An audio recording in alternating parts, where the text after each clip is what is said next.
நலாஸ் நாட்டு சர்க்கரை நலமுடன் வாழ நலாஸ் இந்தியாவிலேயே நாட்டு சர்க்கரைக்கு ISI முத்திரை மற்றும் அக்மார்க் அங்கீகாரம் பெற்ற ஒரே நிறுவனம். தொடர்புக்கு 9047045000.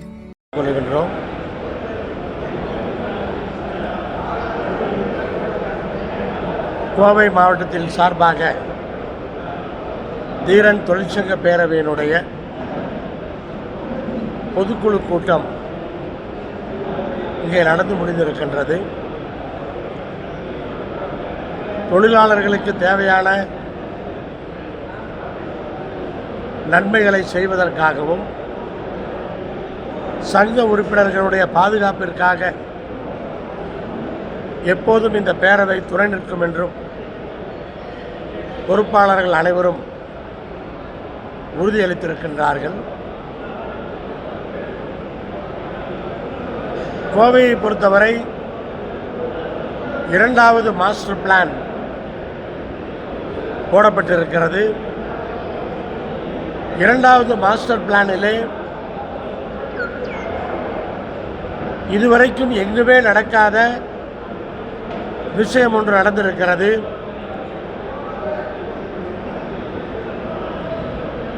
தொழிற்சாலைக்கான நிலங்களாக வகைப்படுத்தப்பட்டிருந்த நிலங்களை விவசாய நிலங்களாக மாற்றியிருக்கிறார்கள். விவசாய நிலங்கள் தொழிற்சாலைகளுக்காக தொழிற்சாலை வகைப்படுத்தப்பட்ட நிலங்களாக மாற்றுவது வழக்கம். ஆனால் யாருமே அறியாமல் தொழிற்சாலை என்று வகைப்படுத்தப்பட்ட நிலங்களை விவசாய நிலங்களாக இந்த இரண்டாவது மாஸ்டர் பிளானிலே மாற்றியிருப்பது அதிர்ச்சி அளிக்கிறது. தொழிற்சாலைகளுக்காக வாங்கப்பட்ட நிலங்கள் இப்போது திடீரென்று விவசாய நிலங்களாக மாற்றப்பட்ட காரணத்தினால் தொழிற்சாலைகள் துவங்குவதிலே இடர்பாடு ஏற்பட்டிருக்கிறது. இன்னும் சொல்ல வேண்டும் என்று சொன்னால், தொழிற்சாலைக்கென்று DTCP அப்ரூவல் கொடுக்கப்பட்டிருக்கிறது. தொழிற்சாலைக்கென்று DTCP அப்ரூவல் கொடுக்கப்பட்ட நிலத்தை விவசாய நிலமாக இப்போது மாற்றப்பட்டிருக்கிறது. இந்த தவறு எப்படி நடந்தது என்று தெரியவில்லை. ஆனால் அரசு உடனடியாக அதை சரி செய்ய வேண்டும். தொழிற்சாலை என்று வகைப்படுத்தப்பட்ட நிலங்களை விவசாய நிலங்களாக மாற்றியிருப்பதை உடனடியாக மாற்ற வேண்டும். இது மிகப்பெரிய பிரச்சனையை கோயம்புத்தூரிலே ஏற்படுத்தி இருக்கிறது. தாமதமில்லாமல் உடனடியாக இதற்கு தீர்வு வேண்டும்.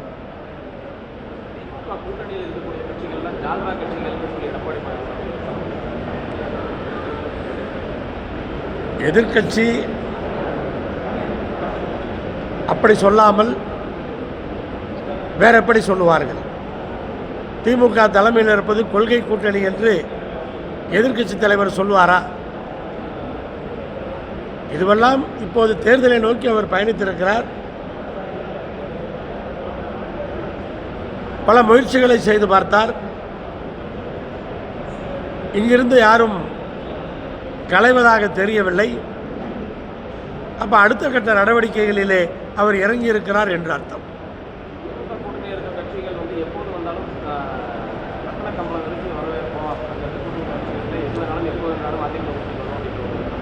இதெல்லாம் கூட தமிழ்நாட்டினுடைய தேர்தல் கூட்டணி வரலாற்றிலே பார்க்காத விஷயமாக இருக்கிறது.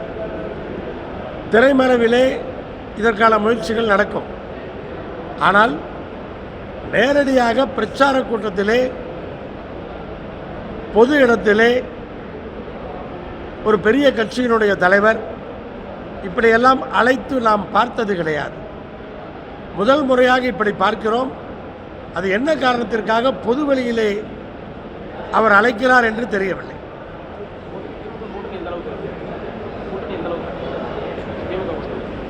திமுக தலைமையிலான கூட்டணியை பொறுத்தவரை தொடர்ந்து வெற்றி கூட்டணியாக பல்வேறு தேர்தல்களிலே வெற்றி பெற்றிருக்கிறோம்.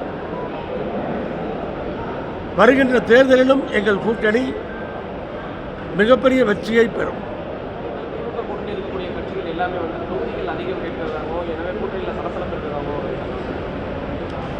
அதுவெல்லாம் சலசலப்பென்று மற்றவர்களுக்கு தெரியும்.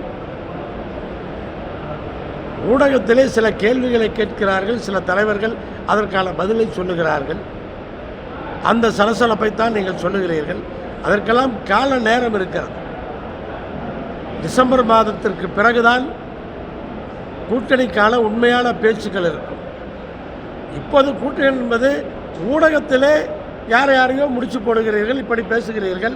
ஊடகத்திலே நீங்கள் செய்கிற வேலை தான் இப்போது தேர்தல் வந்தது போல ஒரு இமேஜை நீங்கள் கிரியேட் பண்ணுறீங்க. கூட்டணியில் இருக்கக்கூடிய மதிமுகவாகட்டும், விசிகாவாகட்டும், கம்யூனிஸ்டுகளாகட்டும் இந்த முறை இரட்டை இலக்க தொகுதிகள் கொடுத்தா தான் இருக்கும், எங்களுக்கான பிரதிநிதித்துவம் கேட்போம் அப்படின்ற ஒரு உங்களுடைய நிலைப்பாடு. எங்களோட நிலைப்பாட்டை பொறுத்தவரை இப்போ நான் தொகுதி கேட்டால் வாங்கி தரீங்களா? நீங்கள் நான் இப்போ கேட்டால் வாங்கி தரீங்களா? இல்லை நீங்கள் நான் கேட்டால் நீங்கள் வாங்கி தரீங்களா? வாங்கி தர முடியுமா உங்களால்? ஆனால் இது பத்திரிகையாளர் மத்தியிலே பேசுகின்ற விஷயம் அல்ல. கூட்டணிக்கு தலைமை ஏற்கின்ற தலைவரிடத்திலே எந்த நேரத்தில் பேச வேண்டுமோ அந்த நேரத்தில் பேச வேண்டும். ஆனால் அப்படி ஊடகத்தின் மத்தியிலே தொகுதிகளை கேட்கின்ற பழக்கம் எங்களுக்கு கிடையாது. ஆட்சி அதிகாரத்தில் பங்கு தரமாட்டோம் அப்படின்னு சொல்லி அதாவது எல்லாமே ஊடகத்திலே பேசுவது அல்ல, அதில் எங்களுக்கு உடன்பாடு கிடையாது. ஆட்சி அதிகாரத்தில் பங்கு தரமாட்டோம் எடப்பாடி சொல்லியிருக்காரு. அது மறைமுக பிஜேபியை மற்றமாக கட்டி விடுறதுக்கான இதா? இல்லை, பிஜேபி அதிமுக கூட்டணி ஒரு வேடிக்கையாகத்தான் சென்று கொண்டிருக்கிறது. பிஜேபி தலைவர்கள் கூட்டணி ஆட்சி தான் என்று சொல்லுவதும், அதிமுக பொதுச் செயலாளர் தனித்துத்தான் ஆட்சி என்று சொல்லுவதும் தொடர்ந்து சென்று கொண்டிருக்கிறது. இரண்டு கூட்டணி கட்சிகளுக்குள்ளே இப்படி ஒரு நிலைப்பாட்டை தேர்தலுக்கு முன்னாலே பார்த்தது கிடையாது. தேர்தல் முடிந்தபின்னால் ரெண்டு கூட்டணி கட்சிகளும் வேறு வேறு விதத்திலே பேசுவார்கள்.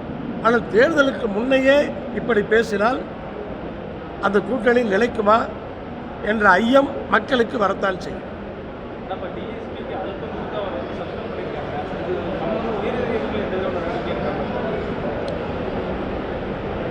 காவல்துறையிலே பல்வேறு விஷயங்கள் இன்றைக்கு பெரிய சங்கடத்தை அரசுக்கு உருவாக்கி கொண்டிருக்கிறது. அதை புரிந்து கொண்டுதான் தமிழ்நாட்டினுடைய முதலமைச்சரும் காவல்துறையினருக்கு ஆலோசனைகளை, அறிவுரைகளை சொல்லி இருக்கிறார். இருந்தாலும் காவல் நிலையங்களிலே, காவல் அதிகாரிகள் மத்தியிலே நடக்கின்ற இந்த விஷயங்கள் பொதுமக்களை நம்பிக்கை இழக்க செய்யும் என்பதை புரிந்து கொண்டு முதலமைச்சர் காவல்துறை சார்ந்த விஷயங்களை இரும்பு கரம் கொண்டு அடக்க வேண்டும். அதிமுக பாஜக கூட்டணி ஆட்சி, தனித்து ஆட்சி என்ற ஒரு இருவேறு கருத்துக்கள் நிலைவரப்பட்டிருக்கிறது. ஆகஸ்ட் 3ஆம் தேதி மாநில தலைவர் பாஜக மாநிலத்தில் நயினார் நாகேந்திரன் அதிமுக நிர்வாகிகள் எல்லாத்தையும் விருது ஏற்பாடு செய்கிறார். எத்தனாம் தேதி? ஆகஸ்ட் 3ஆம் தேதி. அதான் ஆடி 18 அன்னைக்கு. இப்போ ஆடி 18 அன்னைக்கு சேர்ந்தால் எப்படி இருக்கும்? போர்க்களமாக தான் இருக்கும். ஸோ ஒரு பெரிய போர்க்களத்தை அங்கே எதிர்பார்க்கலாம். இலைமறைவு காய்மறைவாக பாரதிய ஜனதா கட்சியினுடைய தலைவர்கள் அவர்களுக்கு உள்ளிருக்கிற வெறுப்பை காட்டுவதை நாம் பார்க்கின்றோம். அப்போ ஆடி 18 அன்னைக்கு ஒரு நேரடி போர்க்களமாக அது மாறுமோ என்னமோ தெரியாது. வரக்கூடிய சட்டமன்ற தேர்தலில் கோவையில் நீங்கள் போட்டியிடுவதற்கான விருப்பம் கட்சியில் இருக்க அப்படி எல்லாரும் சொல்லிட்டு இருக்காங்கன்னு கேள்விப்பட்டேன். அப்படியா? பொதுமக்களா இல்லை ஊடகங்களா? தான் சொல்கிறேன். இது தொகுதி கூட்டணி இதுவெல்லாம் கூட்டணிக்கு தலைமை இருக்கின்ற தலைவரோடு பேசக்கூடிய விஷயம். பத்திரிகையாளர் மத்தியில் எனக்கு பேசி பழக்கவில்லை. தேங்க்யூ.